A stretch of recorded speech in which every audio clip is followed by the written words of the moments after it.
मंच पर उपस्थित संतजनों को प्रणाम करता हूं।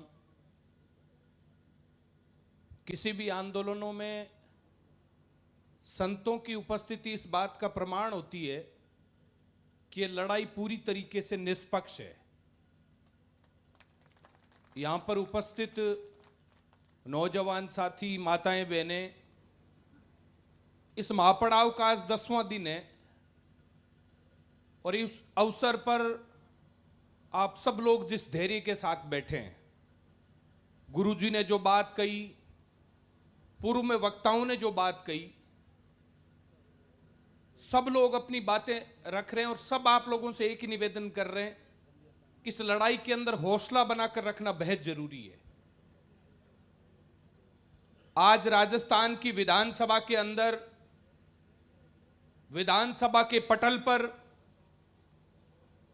राजस्थान की वित्त मंत्री द्वारा बजट पेश किया गया, जिसमें राजस्थान के साथ पूरे देश के पर्यावरण प्रेमियों की यह निगाह थी कि इस बजट के अंदर जो एक बहुत बड़ा आंदोलन बीकानेर जिले के अंदर चल रहा है, जिस आंदोलन में हजारों लोग सड़कों पर बैठे हैं और पूरे प्रदेश से लाखों लोग ये उम्मीद कर रहे हैं कि पर्यावरण प्रेमियों के लिए क्या सौगात आएगी। बजट के दौरान 4830 मेगावाट के 2900 करोड़ रुपए के नए सोलरों की घोषणा हुई कि वो सोलर जैसलमेर और बीकानेर में लगेंगे। लेकिन इसके दौरान यह नहीं बताया गया, हमें सोलरों से आपत्ति नहीं है, लेकिन उन खेजड़ियों की सुरक्षा कैसे की जाएगी, इस बात की चर्चा नहीं हुई वहां पर। इस मंच के माध्यम से मैं तो एक निवेदन करना चाहता हूं, अलग अलग सुझाव या मंच के माध्यम से सरकार तक दिए गए, किस प्रकार से आप सौर ऊर्जा के प्लांट लगाते हुए भी खेजड़ियों को सुरक्षित रख सकते हैं। तरह तरह के तर्क यहां से दिए गए।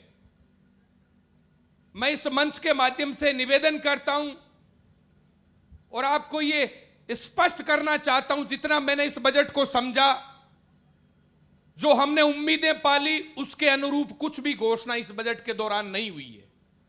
अभी केवल बजट पटल पर रखा गया है, मुख्य मुख्य बिंदुओं की घोषणा हुई है, विस्तार से पूरी चर्चा होगी, घोषणाएं होंगी, लेकिन अब तक जितनी बातें समझ में आई, जवान हो चाहे किसान, और खास तौर से पर्यावरण प्रेमियों के लिए बात निराशा लायक है।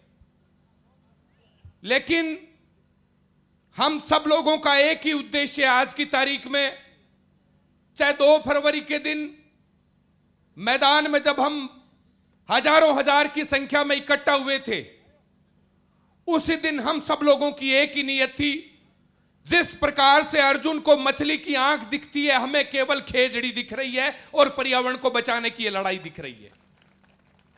आज के मौन व्रत ने इस बात को भी साबित किया है, प्रशासन भले ही हठधर्मिता करे, एक लोकतांत्रिक देश के अंदर जहां हर व्यक्ति को अपनी बात रखने का, अपनी आवाज को उठाने का अधिकार है, ऐसे देश के अंदर अगर पर्यावरण को बचाने के लिए कोई लड़ रहा है और उन लोगों को कुचलने की नीयत से उन लोगों को प्रताड़ित किया जाता है, आर्थिक नुकसान उन लोगों को करने के प्रयास किए जाते हैं, तो यह बेहद निंदनीय है।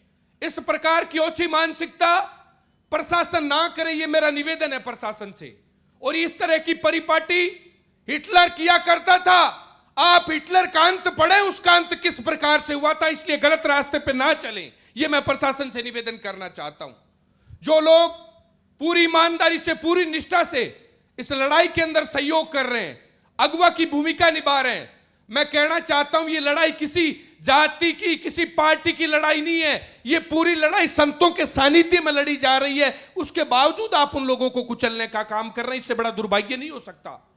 आपने समझा होगा, आपने बीकानेर जिले के अंदर, राजस्थान के अंदर अनेकों आंदोलन देखे हैं, लेकिन इतनी बड़ी माताओं बहनों की संख्या किसी आंदोलन में नहीं देखी जितनी खेजड़ी आंदोलन के अंदर देखी है।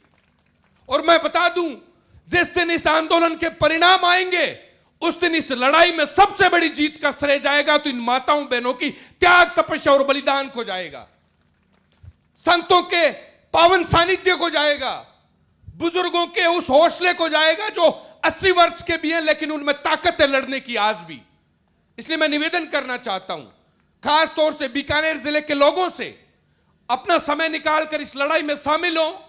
हम सब लोग मिलकर यह प्रयास करें कि जो खेचड़ी हमारे जीवन का आधार है, कल जो लोगों ने बातें रखी आपके बीच में 56 अकाल के दौरान हमारे बुजुर्गों ने उसकी छाल है उसका उपयोग करके अपना जीवन आगे बढ़ाया और उसी का परिणाम है कि आज हम सब लोग इस दुनिया के अंदर हैं। अगर वो लोग उसका उपयोग नहीं करते तो शायद दुनिया में नहीं होते हम लोग। इसलिए इसकी महत्ता को, इसकी उपयोगिता को समझना बेहद जरूरी है।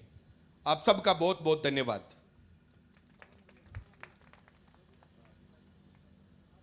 दो चार नारा लगवा दो, जोरों लगाना है थोड़ा, नहीं मुट्ठी तांड जोरों एकदम। खेचड़ी की रक्षा कौन करेगा? खेचड़ी की रक्षा कौन करेगा? खेचड़ी की रक्षा कौन करेगा? पर्यावरण बचाओ कानून लाओ, पर्यावरण बचाओ कानून लाओ। खेचड़ी की रक्षा कौन करेगा? पेड़ों की रक्षा कौन करेगा? पेड़ों की रक्षा कौन करेगा?